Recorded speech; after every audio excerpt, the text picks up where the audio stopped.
What's going on, guys? I'm Tim Kelly. He's Anthony SanFilippo. This is Phillies Stoplight. And it's brought to you by our good friends at Wapner Newman, Philadelphia's personal injury attorneys. The Phillies made two pretty crucial decisions for their 2026 season in the last couple of days, or got two pretty crucial decisions. One they made, one was made for them. The first being on Tuesday night, Harrison Bader declined his half of a $10 million mutual option, and mutual options are never picked up because one side always has reason to not pick it up. So Harrison Bader is coming off of what was probably the best season of his career, certainly his best season in years. He declines that. Not only does he decline it because he's going to have a chance to get a multi-year deal in free agency, he's going to have a chance to recoup at least $10 million per year, if not more. But beyond that, he gets a $3 million buyout from the Phillies. I don't remember reading anything that the Twins were retaining any of that. So the Phillies will owe him $3 million, even though he declined the option. So really, I saw some people acting like this was a decision. There really was no decision from Harrison Bader. This was an obvious choice to decline this option. Yeah, and so just to kind of map it out for everybody so that it makes a little bit of sense for why Bader would do this. So yes, he gets the $3 million right now. So right now he puts $3 million in his pocket, and he hits free agency where he opens himself up to 30 teams around the league who can offer him a new contract. That is very likely going to be worth more than the $10 million he would have gotten in the 1 year if he stayed with the Phillies. So even if, let's just say he gets a marginal raise, let's just play conservative here for a second and say that some teams, the baseball considers him a $12 million a year player. He's likely going to get a 2-year contract. So by declining the option, Harrison Bader gets $3 million now, $12 million next year, and $12 million the year after that. So he ends up getting $27 million. If you're Harrison Bader, doesn't that sound a lot better than $10 million?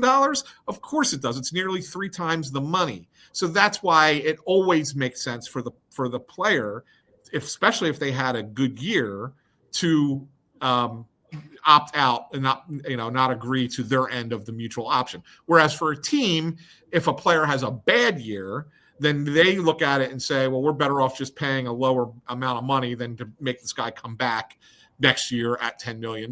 That's why mutual options are rarely ever picked up on either side, because somebody's not going to be happy with the money figure, the dollar figure, because they either think it's going to be, either the player thinks he's going to be worth more or the team thinks he's worth a lot less. So that's really why it happens. Well, and really, mutual options are kind of like a way of deferring money because they get picked up so infrequently. If they have a buyout, you're basically saying what the Twins said to him last year is, we can't give you $13 million for this season, but we'll give you a $3 million guarantee next season. That's it, the baseline. He could have picked it up and made $10 million, but at the very least, he was going to be paid $13 million total for one season of work with the Twins, and ended up being the Twins and the Phillies. So he declines that option. I don't think he'll get a third guaranteed year. I do think he'll get 2 years, and I think there's a chance he gets a third-year option at like $14 or $15 million. And if that's not picked up, there will likely be some sort of buyout, $1 million, $2 million, whatever the case is. So financially, it makes all the sense in the world. And from talking to Harrison Bader after the Phillies were eliminated, I definitely feel like he liked being a Philly. He would be open to being a Philly again. But the reality is he realizes he's kind of a mercenary to a degree.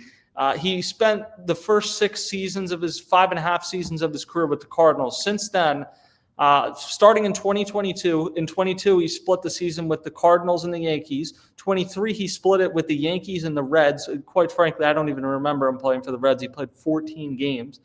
2024, he played the whole season with the Mets. And then this past year, he split with the Twins and the Phillies. So I think he realizes, in a sense, that he talked about winning baseball is something that travels regardless of the uniform. And I think that's true. And I think he would be open to returning to the Phillies. But if there's a better opportunity somewhere else, then I think he'll take that. And honestly, you look around, Some of his former teams make sense. Both the New York teams potentially make sense.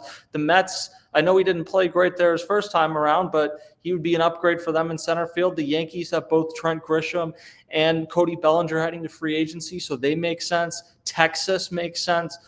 There's a lot of teams that make sense. Like I've said all along, I think any team that's going to be willing to guarantee him multiple years and the money it's going to take to sign him will view him as a center fielder. And I think if he came back to the Phillies, it would certainly be as a center fielder. It's just a question of what do they think Justin Crawford is going to look like? Is Justin Crawford going to be your left fielder or center fielder? I don't think it's a secret that people think he's better in left field than center field, but do they think it's worth experimenting and having him in center field and seeing how that plays out? If so, I don't think Harrison Bader will be back. But the Phillies need right-handed hitting, and their outfield is getting a complete makeover one way or another this offseason. Nick Castellanos will be gone. Max Kepler will be gone. Brandon Marsh, we've talked about, could be an interesting trade candidate. He could still be here, but you don't know. So the outfield's going to look completely different next year, and I wouldn't rule out Harrison Bader returning, but if you made me guess one way or another, I'd probably lean towards he's not back. So Tim Britton over at The Athletic made a projection. He did projections for, I don't know, 50, 100 free agents, whatever it was. And for Harrison Bader, he said 2 years, $32 million. That's even more than I just used in my example. I think that might be a little high for Bader. I don't think he's going to get that much. But let's say it's $15 million a year. Let's just say, right? Let's say he gets because of the season he just had. Are you willing to go $30 million for 2 years for Harrison Bader?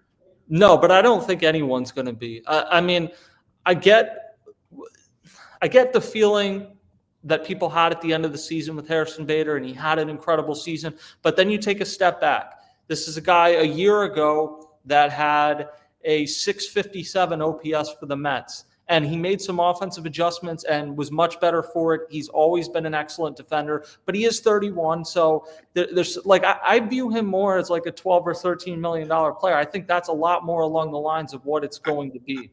And I'm with you, Tim. The one thing that I say that maybe he does get a little bit more, and this could be because of what he did with the Phillies, is he played center field and showed he can still play it. And when you look at the market for center fielders, it is sparse. So Harrison Bader suddenly becomes, along with maybe Cody Bellinger, the second best center field option in free agency. And because he showed that he could still play the position and wasn't stuck in left field where the Twins had him, I think that maybe gives him a little bit more value in free agency than maybe he would have had if he just stayed in left field for the entirety of the season. Yeah, I would probably rank Grisham as a better free agent than him too, but Grisham's going to have a qualifying offer attached to him most likely.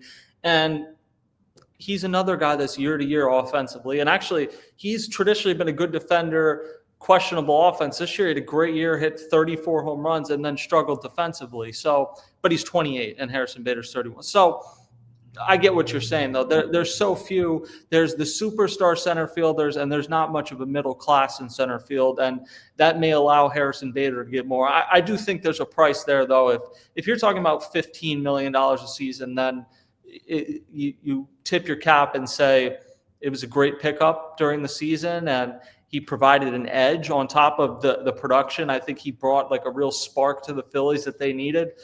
But you can't get sentimental in these type of situations, and I don't value him at that amount.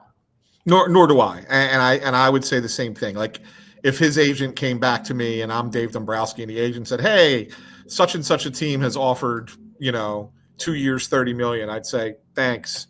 Appreciate your time. We'll go in another direction." But if he comes back to me and says 2 years, $24 million, I might go there. Oh, I might go $12 million a year and say, yeah, all right, I could do that. Yeah, like I said, I think a lot of it will depend on what do they really envision for Justin Crawford, because you're not going to pay Harrison Bader even $12 million to be your left fielder. No. If you're doing this, you're doing it for him to be your center fielder. And at that point, do you go Crawford and Marsh in the corners? Is there somebody else not here yet that maybe becomes a factor in the corners? I don't know. The Phillies do need right-handed hitting. Rob Thompson acknowledged that at the end of the season, and you're talking about taking Nick Castellanos is going to be out of the lineup next year. Alec Boehm's a serious trade candidate to the point where I would bet that he isn't on the Phillies next year. And JT Realmuto is also a free agent. I think he will be here next year, but it's not a guarantee. So you need right-handed hitters. You needed right-handed hitters with what you had. Letting them all go in the offseason would not be an advisable strategy necessarily, but you do have to find the right value with some of these guys. Now, the other option decision that came down this evening was José Alvarado. The Phillies ultimately decide to pick up his $9 million option. And Anthony, you and I were kind of going back and forth on this, on what we thought was going to happen. I just think based off of how Dave Dombrowski talked the other week, the decision was pretty much made. The only reason they didn't say that they were picking it up then is because things can happen in 2 weeks. People can have health problems, whatever. I don't want to speak any bad thing into existence, but things can happen in a matter of a few weeks, and there's no reason to guarantee it then. And you find out that he has an injury and is going to miss the whole season, and you're on the hook for $9 million. But the thing that I really came back to is, no, he's not a sure thing. His ERA, I believe, since the start of the 2023 season is 4 exactly, which is not worth $9 million. But Jordan Romano last offseason, after getting non-tendered and missing 75% of the season with the Blue Jays the year before, got $8.5 million. José Alvarado is a better pitcher than Jordan Romano was, even when Jordan Romano was on the Blue Jays. And I just think if you decline it, as much as you may feel like he burned you last year, and he did, there's no reason that he doesn't owe you anything. If you decline the option, if I'm advising him, I would say go test the market. You may get 2 years. You may get $10 million for this season. That's how desperate teams are for relief. So to me, the easiest way moving forward here, when it was clear that the Phillies really wanted José Alvarado back, Rob Thompson really wanted José Alvarado back, was just to pick up that option. And it's a gamble, but you're not getting a sure thing at $9 million. Here's the thing, Tim.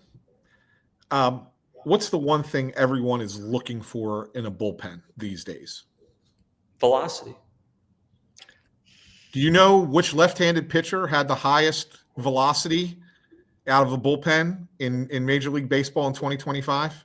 I'm going to guess it was José Alvarado. 99.1 on his fastball was the hardest throwing lefty in Major League Baseball. So you're 100% right when you say that teams would have gone over that $9 million to sign José Alvarado. So why not take a chance on a guy at a below market price at $9 million and hope that he returns to the form that he was in prior to his suspension for PEDs? I think it makes a lot of sense. Also, and I got this from Matt Gelb's story. I did not look this one up myself, but Matt Gelb wrote that he did not allow an extra base hit on his cutter in 2025. Now, I know his innings were limited, but that's pretty good. So you're now you're the hardest throwing left-handed reliever in baseball, and you have a cutter that nobody hit for an extra base hit in the season. Those are two things to rely on, especially in a bullpen that lacked swing and miss, that lacked that high whiff rate. I think now also with Duran being here, you can deploy Alvarado in more advantageous spots earlier in the game. You got a series of lefties coming up, or 2 out of 3 are left-handed hitters. You can do that rather than Alvarado, who's got to be saved to close a game for you. He's now your guy to deploy against tough left-handed batters. I think it makes the bullpen better. You're taking a little bit of a risk because he's been a little bit of a hit or miss in his time with the Phillies, but I think when you look at it, he matches up. He's much better as a matchup reliever than he is as a closer, and I think that there's great value there. I think ever since 2016, really, I think is when bullpens, the way people build bullpens and look at bullpens changed when Andrew Miller was pitching for Cleveland. Because they needed, Andrew Miller was used by Terry Francona in whatever situation they needed. If they needed him in the 6th, the 8th, the 9th, they used him. But they also had a closer in the 9th whose name is escaping me right now that kind of faded away but had a couple good years. So you have to have that. And in this case, the Phillies' best pitcher is Duran. But to have Alvarado there, now you can use him between 6 and 8. And it doesn't mean that he's Andrew Miller in terms of being able to go multiple innings and things of that nature. Andrew Miller had been a converted starter. But they really are in a situation now where you have just incredible velocity coming out of the back end of that bullpen, and maybe even earlier than that. And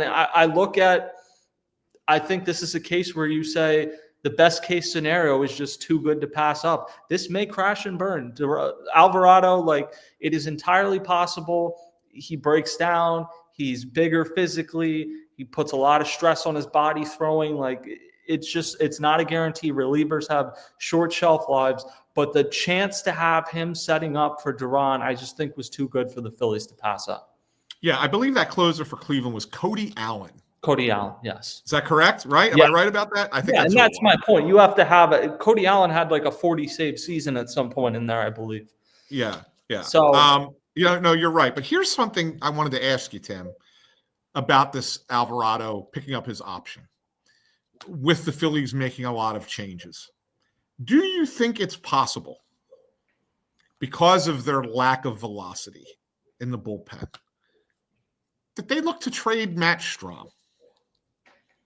Because there are some good left-handed relievers that are available in free agency that throw the ball hard, that you could potentially bring in if you need that third lefty in the bullpen, because you think you might be able to get something of value for Matt Strahm. Yeah, I mean, I wouldn't rule it out. $7.5 million to me feels like a really good value for Matt Strahm, but another team may say that and say, we'll trade you something for it. Or I don't know. I would guess he's here, but you never know. I mean, obviously, things were a little weird there at the end of the season with the PFPs thing. And I don't know. He obviously gave up the home run to Teoscar Hernandez. It was a bad pitch. He struggled in the playoffs the last few years, but has been tremendous during the regular season. If you take the last 3 seasons combined, he's been their most steady reliever when he wasn't pitching out of the starting rotation over that period. So I would be inclined to think they bring him back, but I don't think it's an outlandish thing to say. Like, if you had said, can you see them trading Duran? I would have scoffed at it and said no. The idea of trading Strahm is not like something I would say there's a 0% chance of. Yeah, and you know what else I got to say about you, Tim? Right now, you're gonna crack up at this, but as this episode of Phillies Stoplight has progressed, you have gotten lower and lower and lower. Yeah. Every time I go on Phillies Weekly with Oscar, he's telling me, sit up. This chair is so comfortable, though. It leans back. But anyway, it was a distraction. Yeah. Sorry for that. Go ahead. Is there a chance that, like, you've used Matt Strahm a lot the last few years? Yeah. That, like, maybe his best days are behind him? Yeah, it's entirely possible. Like I said, I think with Strahm, he's a guy that has succeeded as much as he has here in Philadelphia on guile.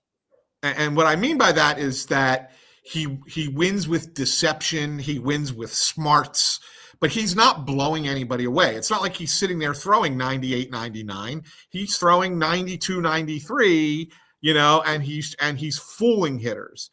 And, a pitcher like that who throws a lot of innings by the end of the year is more prone to a mistake hurting him than somebody who throws, the high heat, who can maybe get away with a mistake. And so, like, that's why I look at it and say, do the Phillies try and convince somebody, hey, look at these great numbers that this guy's put together over the last 3 seasons, and somebody who needs that in their bullpen goes, oh yeah, we'd be interested in that. Oh, don't worry about the playoffs; those are small sample size things, and we'll be willing to take a chance on a Matt Strahm. Like, I look at it and I've been thinking about it, and I think that's a name that no one's talked about as someone who could be shipped out in a trade that I think that they might consider. The one thing I would say, and this ties back to Bader, every team needs a few guys. You can't have a whole clubhouse full of guys, and I mean this as a compliment, but a few guys that have like an edge. Yeah. And you're talking about Bader going out. He would be one that had it. I would say Nick Castellanos had it, maybe too much at times, but he had it. And definitely I would think Matt Strahm has it. And I mean, that's you have to have that to be a reliever. So that's not a diss in any way. I'd be a little careful, like how many of those guys you let out the door.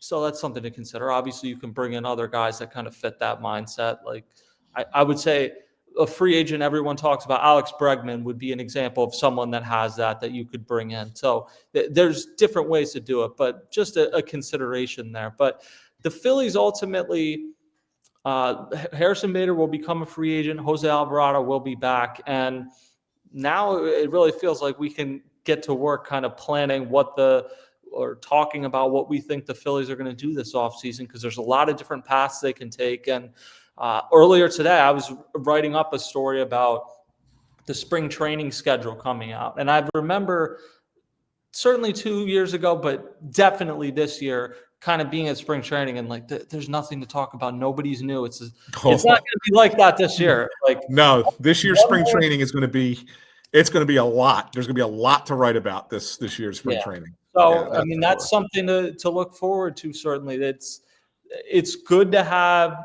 recognizable names in a core, but I do think everyone now is at the point where the Phillies need to make some changes. Exactly what those will be, we're not sure. We know José Alvarado will not be one, but Harrison Bader may be gone, and you have a bunch of other guys, Schwarber, Suarez, Real Muto, that are free agents right now. So we're going to have it all covered on Pattison.com as the offseason progresses. Thank you guys for listening. Thank you to Wapner Newman, and we will talk to you guys next time.